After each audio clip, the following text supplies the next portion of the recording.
França, uma nação cuja magnificência imperial levou-a a criar alguns dos maiores feitos de engenharia que o mundo já viu. A França foi governada por homens que se comparavam a deuses e que moveram guerras sangrentas pelo continente. A busca pela perfeição levou esse povo a construir em escala monumental. Notre Dame is a structure of breathtaking innovation. Mas sua extravagância desenfreada causou uma revolução que trouxe o império à beira da ruína.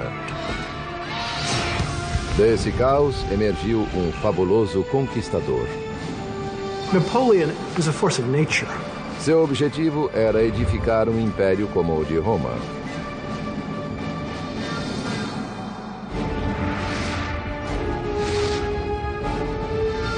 Construindo um império, Napoleão. 1163, Paris. Um exército de pedreiros trabalhando em blocos de calcário agita-se na Île de la Cité, uma ilha no meio do rio Sena.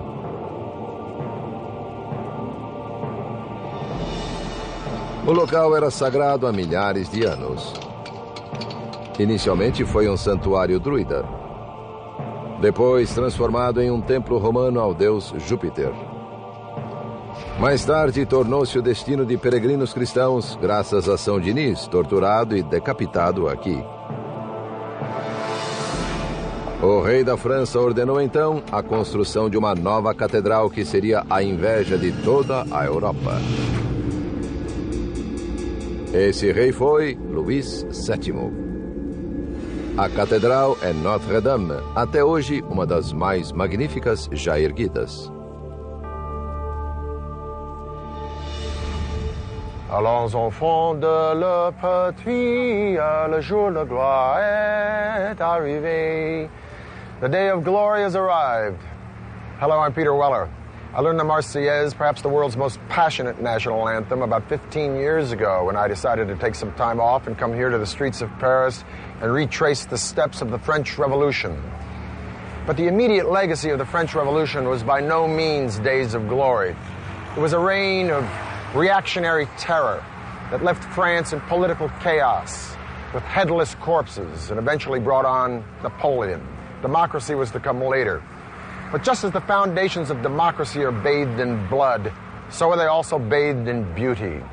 And the glory and beauty of France endure in its invention, innovation, in the arts and sciences, in its civil planning and architecture, and in its incomparable facility to build, like a cathedral.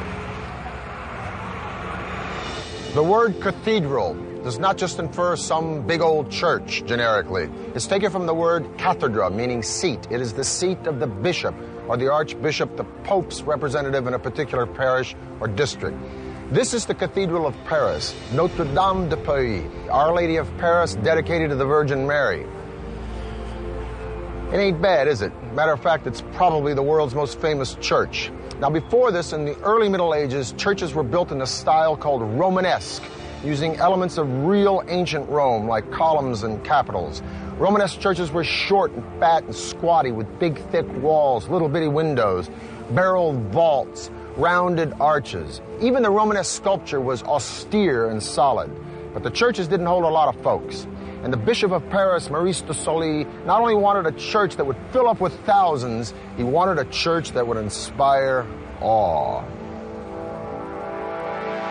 Maurice de Sully era um ícone cristão na França. Após anos de lutas sangrentas, ele e Luís VII quiseram consolidar seu domínio sobre as terras feudais francesas. A grande catedral deles seria a pedra angular desse novo regime e símbolo de sua autoridade inquestionável. Seria construída de um modo nunca antes visto na Terra. Maurice was the bishop of Paris at a moment when Paris really was a boom town. Louis VII established Paris definitively as the capital of the Kingdom of France. I think Maurice wanted to build a building that was worthy of the status of the city and men of enormous wealth and power.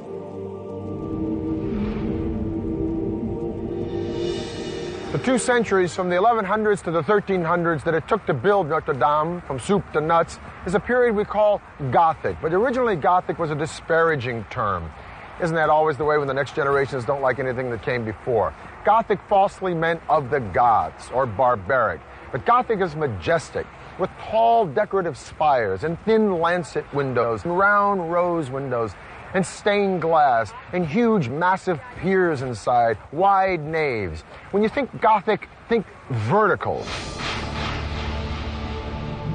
The Gothic, one of its primary characteristics is the sense of both spaciousness and scale and extreme lightness, both structural lightness and then an interior filled with light filtering in through the stained glass windows. It presented a kind of new vision or new image of heaven to the worshipper. Notre Dame tem o comprimento de um campo de futebol com paredes que se elevam mais de 30 metros. É tão grande que engoliu a velha igreja de Sully, a qual continuou funcionando durante os primeiros anos da construção de Notre Dame. Andaimes permitiam o erguimento de materiais e equipamentos pesados como madeirame e alvenaria para construir as abóbadas. Um engenhoso guindaste giratório, movido a tração humana, acoplado no topo do andaime, era usado para içar a carga mais pesada. A man or two would have gotten in the wheel and essentially like a hamster hoisted the materials up. Para construir a catedral, milhares de operários despenderam suas vidas inteiras erguendo essas paredes. Each mason seems to have had a mark which he would carve into the blocks so that they would get paid by the piece. One often has the romantic notion that each stone was a kind of carved prayer, but it was much more practical than that. If there was no money, there was no work. So many thousands of tons of stone were needed that it started a craze called the cult of carts, wherein men, noblemen and commoners, would hook themselves to ox carts and pull the stones seeking absolution along the way. Now, as opposed to Rome in the Renaissance and even now, where architecture is deductive, that means it's thought out on paper according to mathematical proportions, Gothic architecture was additive. Some of these churches were just drawn in the dirt and then they went up. It's not to say that they didn't have a plan, but if they made a mistake, they added a pier or a wall or a pointed arch. Now, the thing with Notre Dame is that the weight of these stones, the downforce was so incredible. They also had the added problem of the wind because they were building up. Subsequently, they invoked this fantastic engineering element called the flying buttress. The flying buttress is this sort of half arch which displaces the weight out and then down. Notre Dame was so magnificent that it started a craze of Gothic building throughout Northern Europe, even before it was half finished. No passado, quem quisesse construir verticalmente era frustrado pela gravidade. O peso esmagador de um teto de pedra criava demasiada pressão externa nas paredes. Talvez tenha começado como um tipo engenhoso de andaime para suster as paredes. Os arquitetos rabiscaram plantas da estrutura em ascensão e obtiveram a solução do contraforte volante, elemento vital no estilo gótico. Com esse suporte, paredes carregadas podiam conter grandes orifícios para janelas majestosas, que antes eram impossíveis, pois as paredes eram frágeis demais. Em 1190 foram erguidas as paredes ao sul e ao norte da nave, bem como as abóbadas inferiores. As torres a oeste também estavam sob construção elevando-se à altura da grande janela de rosácea, talvez o mais famoso vitral do mundo.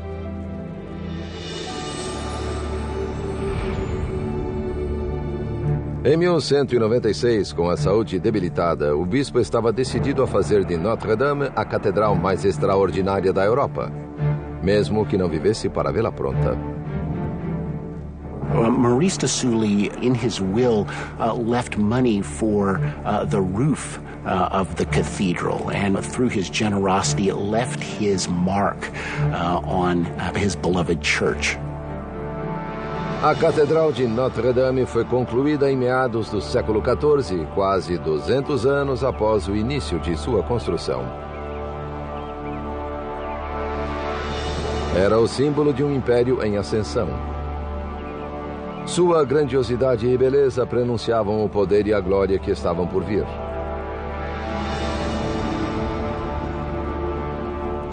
Mas primeiro, o império seria abalado em seus alicerces por um monarca que se comparou a um deus. Cercou a França de fortificações espetaculares e construiu o maior palácio que o mundo já viu. 1648. A França tinha uma nova dinastia, a Casa dos Bourbon. O país emergia de séculos de guerras sangrentas e surtos devastadores da peste. O novo rei tinha apenas 9 anos. Era Luís XIV. Luís começou seu reinado em uma época na qual nobres que haviam perdido o poder não pretendiam deixar a situação assim. E com um menino no governo, eles conspiraram. Os nobres rebelaram-se, forçando o pequeno Luís e sua família a fugir e se esconder.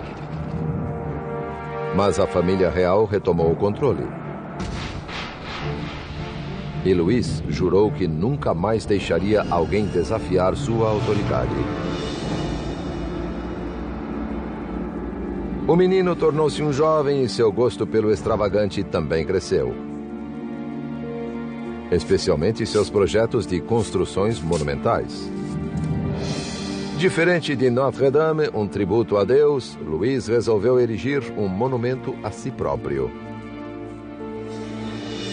Rompendo radicalmente com seus antecessores, assumiu o controle absoluto, transferindo a sede do governo para fora de Paris, estabelecendo-o em uma cidadezinha 20 quilômetros ao sul, Versalhes.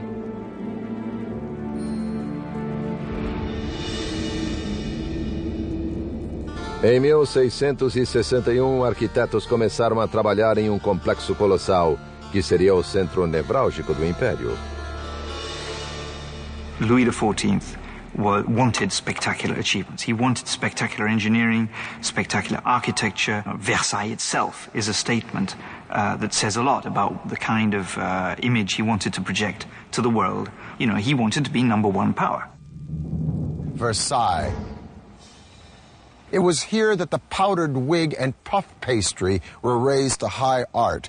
700 rooms, 2,000 windows, 1,250 fireplaces, 1,800 acres of gardens, 1,400 working fountains. And not only did Louis call these magnificent digs home, he also called them office. Because if you're the king, you don't go to work. Work comes to you.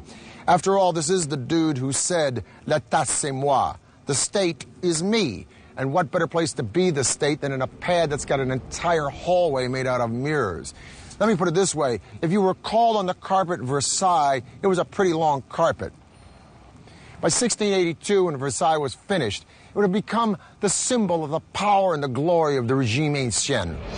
Seus jardins e fontes eram os mais belos que o mundo já vira, mas precisavam de água. Para resolver esse problema, Luís encomendou um de seus mais extraordinários feitos de engenharia, a máquina Marly. Uma enorme estação bombeadora para trazer água das areias a 4,5 km rio acima, até suas queridas fontes aqui. Inaugurada por Luís em 1684, a máquina Marly era um milagre de engenharia hidráulica. Funcionava graças à corrente do Sena que fluía através de 14 rodas de água gigantes, capazes de fornecer 378 milhões de litros de água por dia.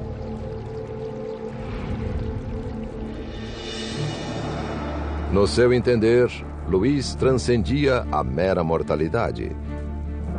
Ele se identificava com Apolo, o deus solar grego, e adotou um novo título, Rei Sol.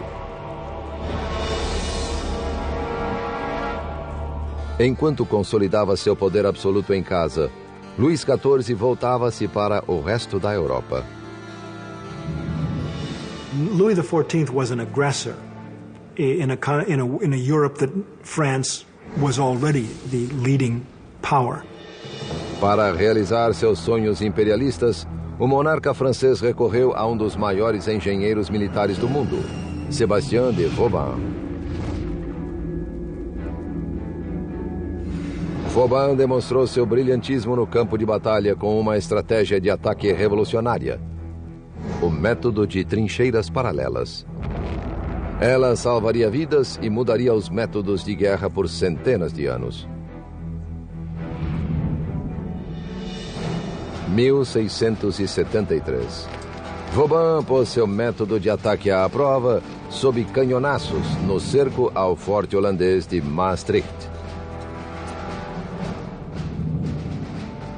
Vauban posicionou as tropas de Luís ao longo de uma primeira trincheira paralela ao forte, a 540 metros dele, fora do alcance dos canhões.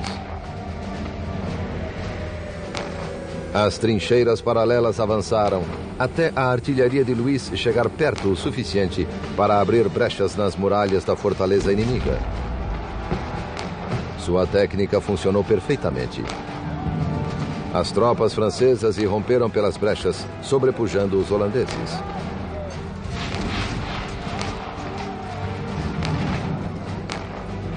A estratégia bélica de Vauban levou a França de vitória em vitória, permitindo que Luís viajasse às linhas de frente, coisa muito arriscada para reis anteriores.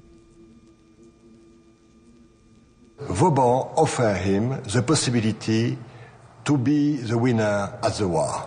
The most beautiful attack of Vauban was the one where the king is here. Cada primavera, Luís liderava seu exército para cercar cidades fronteiriças, levando a corte consigo, inclusive sua rainha e suas amantes. A tática de cerco de Vauban ajudou Luís a expandir as fronteiras da França. Seu gênio defensivo, construindo e renovando 300 fortes ao redor do país, tornou o reino praticamente inexpugnável. In ancient Rome, the geometrical shape that was considered most divine for building was the circle or the square for its precision and symmetry. We call this today the centralized plan. Now, this centralized plan became the inspiration for Vauban to build a fort, except in the shape of a star. But the real genius of Vauban was that he could adapt these forts to any terrain. He could read the valleys and the rivers and the cliffs and build his trenches and moats and walls to maximum effectiveness. He could eliminate blind spots where offenders could hide, at the same time giving the defenders the best vantage points in which to return fire. What Vauban gave to the Kingdom of France is the fact that during 150 years after him, never the war became inside the territory of France. The war was always outside. That's very good for the king. Mas os gastos desenfreados de Luís em centenas de fortes deixaram o país à beira da ruína. Vauban ofereceu ao rei uma solução simples: taxar os nobres, não só os camponeses. Sua sugestão foi rejeitada, mas a ideia ressurgiu 100 anos mais tarde, durante a Revolução.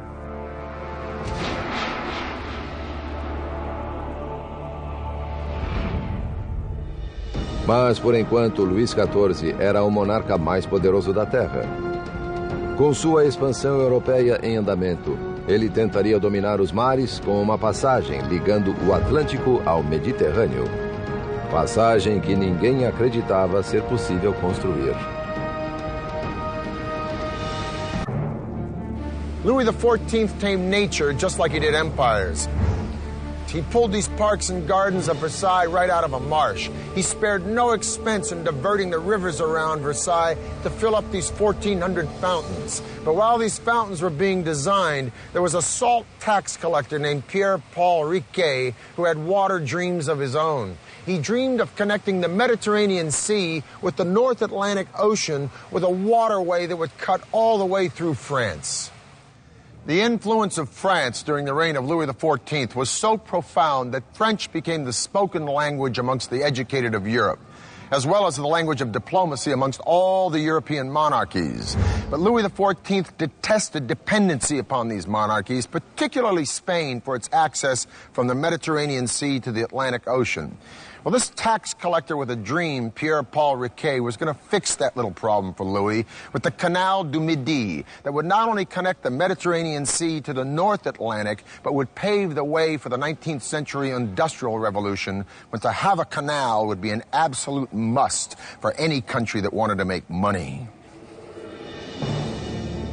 Pierre-Paul Riquet era menino quando ouviu falar da ideia de canal através da França, que permitisse aos navios evitar a longa viagem ao redor da Espanha. Ele sonhou com isso toda a sua vida. I doubt whether Riquet was very easy to live with, because he was so caught up with this project. He was so, I think it's fair to say, he was obsessed by it. Something in him made him want to build, made him want to achieve something concrete that would go down for posterity. 1662. Aos 52 anos, após arrecadar uma fortuna no lucrativo negócio de cobrar impostos para o rei, Riquet estava disposto a abandonar sua confortável aposentadoria e entrar na história da engenharia com uma solução genial para um dos mais vexatórios problemas arquitetônicos do século: como manter o canal repleto de água.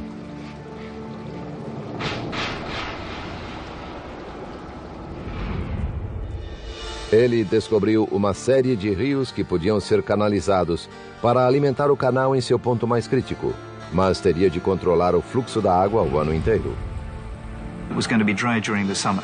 So Riquet understood you needed to get a big volume of water as a reservoir.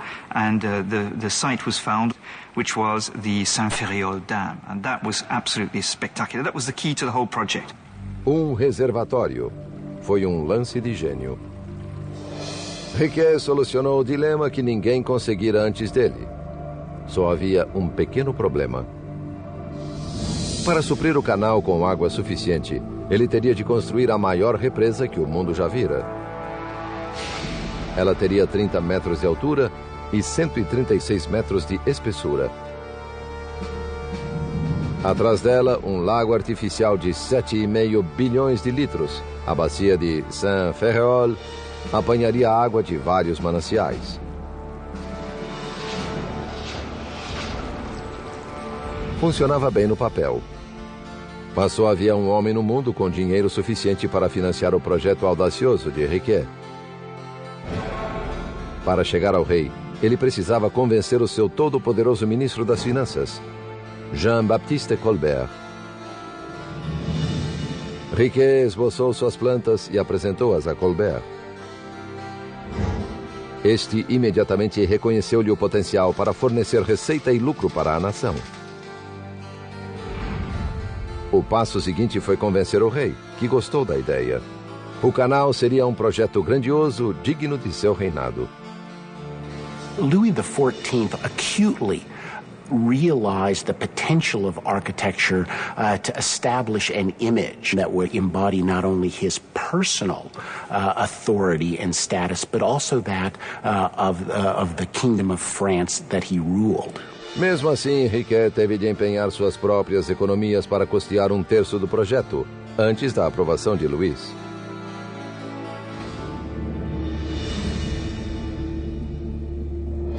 Em 1666, sem qualquer formação em engenharia, Riquet entregou-se à ousada tarefa de construir seu canal gigantesco.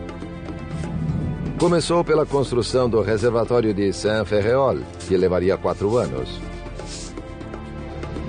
Com as obras do reservatório e do sistema de alimentação em andamento, a construção do canal propriamente dito começou em Toulouse, a 17 de novembro de 1667. Em janeiro de 1668, 2.000 operários já estavam trabalhando. No auge da construção do canal, Riquet tinha uma mão de obra de 12.000 pessoas, incluindo 600 mulheres, devido à falta de homens. Para assegurar uma força de trabalho grande e confiável, ele pagava bem acima da tabela, fornecendo alojamento, férias e dias de folga. He introduced an early form of social security. There was such a thing as paid leave, which was absolutely unheard of at that time. So he was well ahead of his times, but he had to be able to implement the project in a decent time. Pouco demorou para que o projeto de Riquet e suas generosidades trabalhistas suscitassem críticas.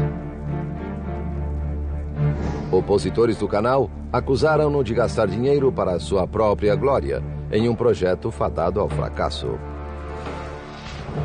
Até Colbert começou a ter dúvidas. Em 1677, a construção, que já durava 10 anos, entrou em crise quando o canal se aproximou da encosta sul da Serra de Anserine. Riquet propôs outra ideia arrojada. Construiria o primeiro túnel para a navegação do mundo e o faria com explosivos. Quando a notícia do plano chegou a Paris, Colbert entrou em pânico. Ordenou que as obras do canal fossem suspensas e submetidas à investigação por especialistas. Se eles aprovassem, o sonho de Riquet seria realidade. Se desaprovassem, décadas de trabalho árduo iriam pelo ralo. E a fortuna de Riquet estaria aniquilada. 1677. O canal du Midi, no sul da França, um dos maiores feitos de engenharia da história, estava à beira do desastre. Após 10 anos de esforço incansável, Pierre-Paul Riquet corria o risco de perder tudo. Quando se soube em Paris que ele planejava abrir um túnel em uma cadeia de montanhas, o ministro das Finanças, Jean-Baptiste Colbert, ordenou a suspensão das obras para investigar o que ele achava ser impossível. Usar explosivos para construir o primeiro túnel navegável. O trabalho de toda uma vida e a fortuna de Riquet estavam por um fio. Colbert said, "We just don't believe you're going to succeed in this." And so Riquet, the story is that he increased the numbers of men and women working on the job, and that by the time the inspector came, I think it was 2 weeks later, they'd been able to get cut through and provide proof that the tunnel was feasible.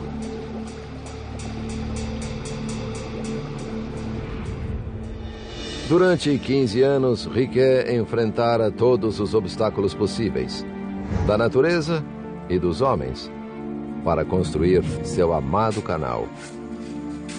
Mas agora, aos 76 anos, estava exausto. On October the 1st of 1680, Riquet, gravely ill, called his son to his bedside and asked, "Où est le canal?" Where is the canal? His son responded that it was only about 3 miles away from the sea. Riquet passed away. The canal was opened 8 months later, 8 months too late for his creator to see it. Em 15 de maio de 1681, o canal du Midi foi inaugurado.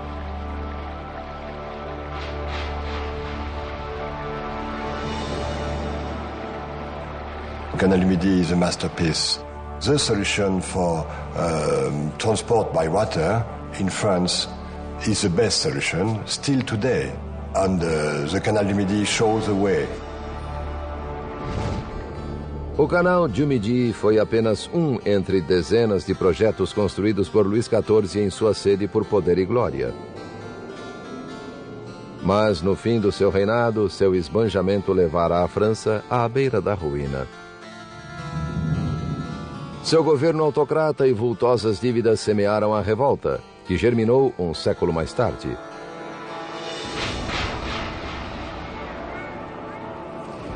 In 1789, the monarchy was deposed by the French Revolution. King Louis XVI and Marie Antoinette had their heads cut off in the Place du Roi. But the reign of terror would turn in on itself, and Danton and Robespierre and the other fathers of the French Revolution would either be murdered in their bathtub or die by the guillotine themselves. And out of this chaos would come a young, brilliant general from Corsica who would lead France into a new era of empire. 1795. Oficial oriundo de uma pequena ilha no Mediterrâneo estava prestes a dar o primeiro passo rumo ao poder. A vertigem dominava Paris após 3 anos sangrentos que se seguiram à Revolução Francesa. O reinado dele cativaria a imaginação do povo francês e o lançaria no cenário mundial como um dos maiores conquistadores da história. Seu nome era Napoleão Bonaparte.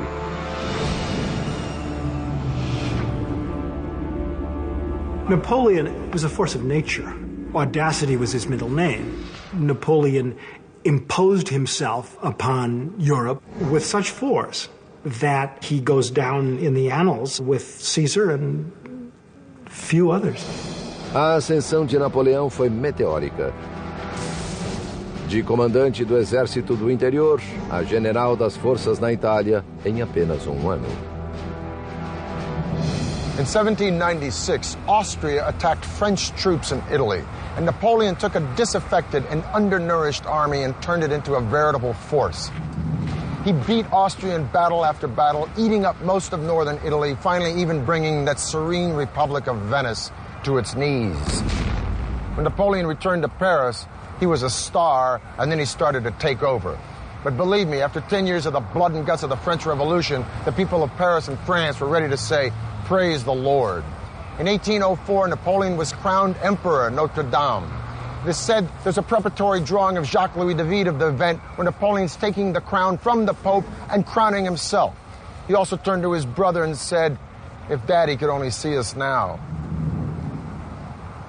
Now, with his astounding ego, it's interesting that Napoleon was averse to creating monuments to himself, but he created one, 70,000 tons of stone in the shape of an arch, modeled on the Arch of Titus in the Forum of Rome. It would be called the Arc de Triomphe.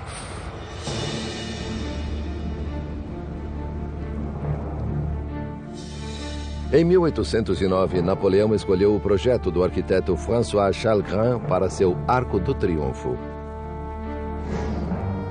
O local escolhido foi o final da Avenida Champs-Élysées, na Place de l'Étoile.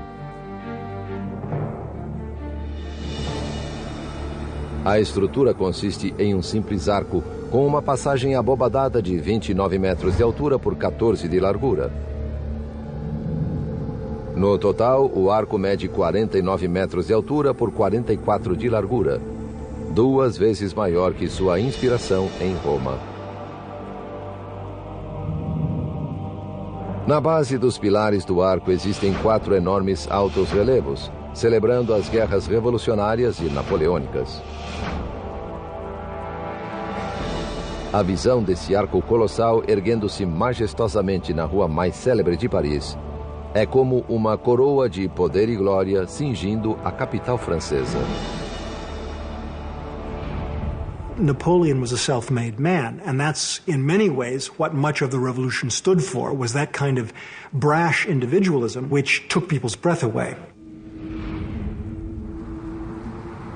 By 1812, Napoleon had conquered most of Europe, but then the boy bit off more than he could chew. He invaded Russia, and the rest, as we say, is history. Poor supply trains, harsh winters, the resiliency of the Russian people, Napoleon was defeated, forced to abdicate, and exiled to the island of Elba. But he escaped and enjoyed a short reprise of power we call the 100 Days, before he was defeated at Waterloo and exiled again, this time to St. Helena, and for good.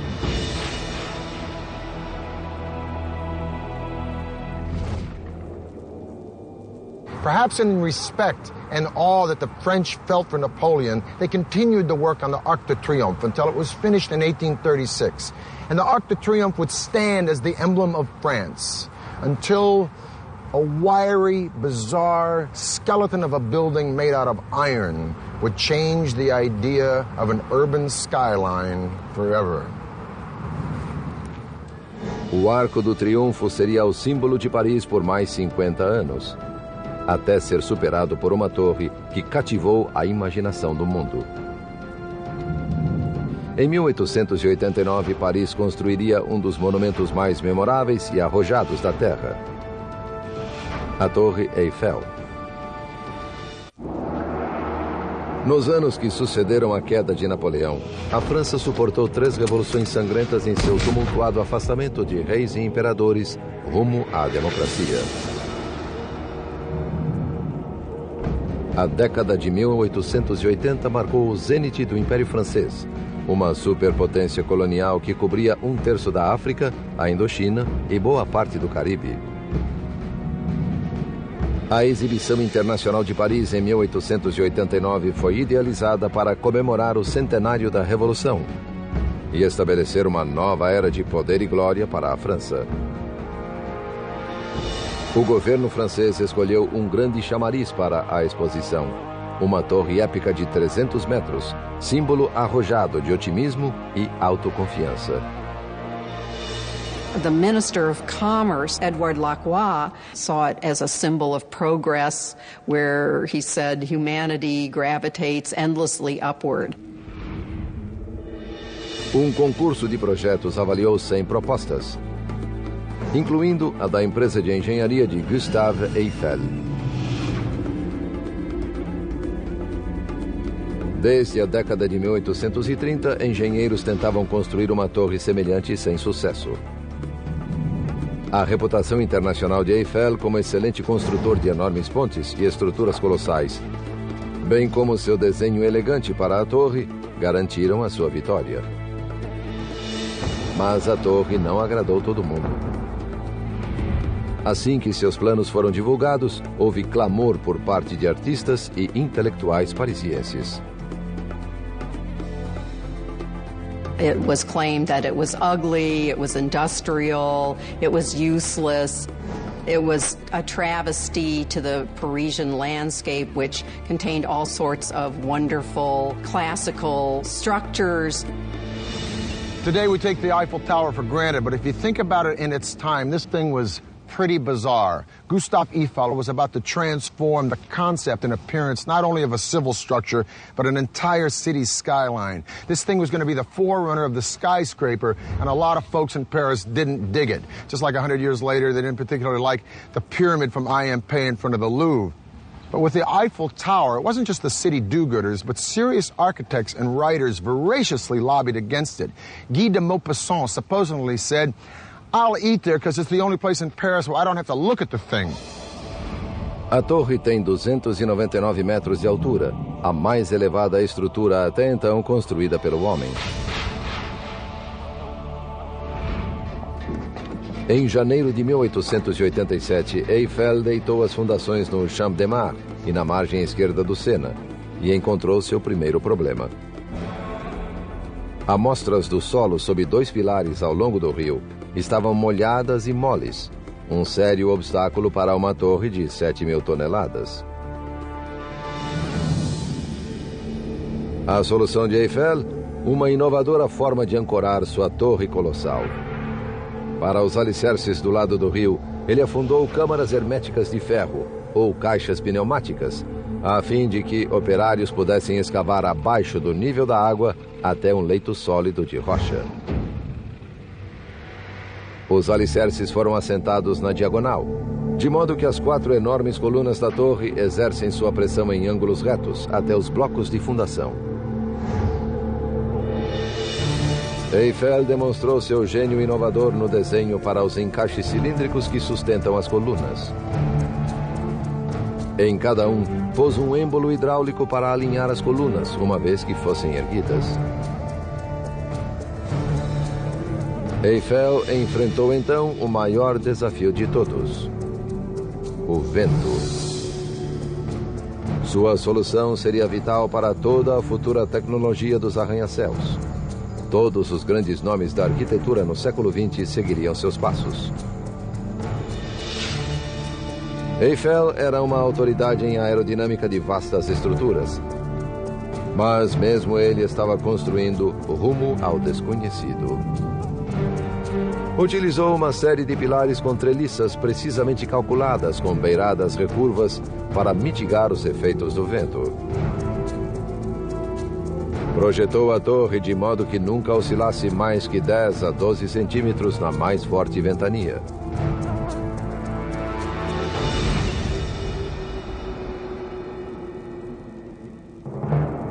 Em 1º de julho de 1887, a torre começou a erguer-se. Pedaços enormes da estrutura de ferro foram içadas aos seus lugares por guindastes a vapor. 2/3 dos rebites foram inseridos nas oficinas para permitir uma montagem rápida. Now, one of the ways in which Eiffel did things rapidly was to prefabricate parts. He was a master at organizing his projects. A construção aerodinâmica de Eiffel foi um sucesso.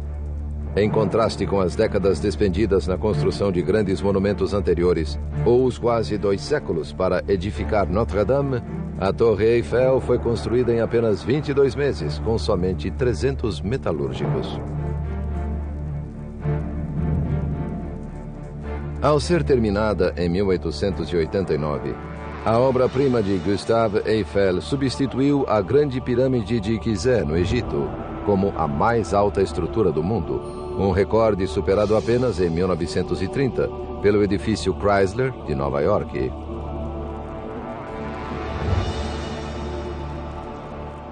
What's wonderful about the Eiffel Tower is that it so horrified the French for the first few years after it was built. It reflected French technological modernity, architectural audacity that did not lay well with some of the traditional elites. And today, it's now regarded as simply beautiful. On June the 21st, 1889, the Eiffel Tower was open to the world. Gustave Eiffel conducted personally guided tours for many celebrities and royals, including Buffalo Bill, the Shah of Persia, the King of Siam, the Prince of Wales, even Thomas Edison. Young women bought dresses called Eiffel climbers. The tower was the hit of the exposition, attracting almost 2 million people. Gustave Eiffel had financed almost 80% of the tower in exchange for the proceeds from all the concessions. He got his money back within a year, and the tower eventually made him a very rich man. The Eiffel Tower symbolized an ideal Republican society, that is, the towers made up of many small pieces that interconnect and mutually support each other, all people from all walks of life mutually supporting each other in a democratic government, holding up the republic and moving it forward.